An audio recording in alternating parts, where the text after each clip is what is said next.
మీరు కొత్తగా business start చేయాలనుకుంటున్నారా? మార్చ్ 16-17 హైటెక్స్ లో franchise India biggest ఫ్రో expo.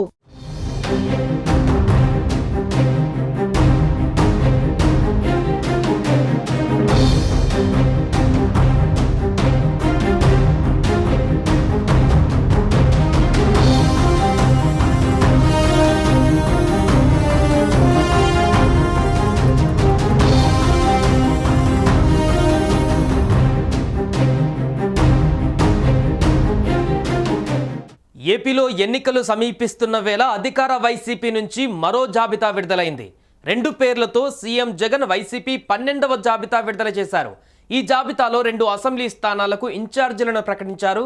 Gajuwaka assembly సమన్వయకర్తగా మంత్రి గుడివాడ అమర్నాథ్ను, చిలకలూరిపేట అసెంబ్లీ ఇన్ఛార్జిగా కావాటి మనోహర్ నాయుడులను నియమించారు.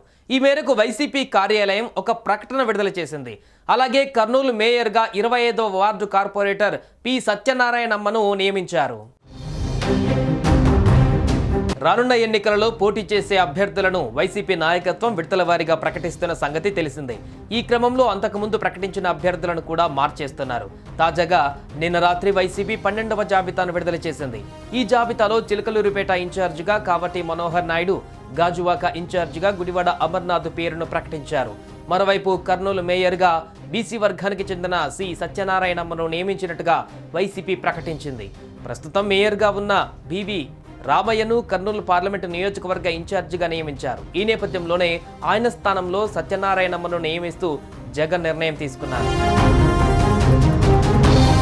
ఇప్పటి వరకు విడుదలైన 11 జాబితాలలో 75 అసెంబ్లీ స్థానాలకు, 23 పార్లమెంటు స్థానాలకు ఇన్ఛార్జీలను నియమించింది వైసీపీ. మొత్తం 175 సీట్లకు 175 సీట్లు మనమే గెలవాలని ఆ ప్రయత్నం చేద్దామని ఇప్పటికే వైసీపీ శ్రేణులకు సీఎం జగన్ పిలుపునిచ్చిన విషయం తెలిసిందే.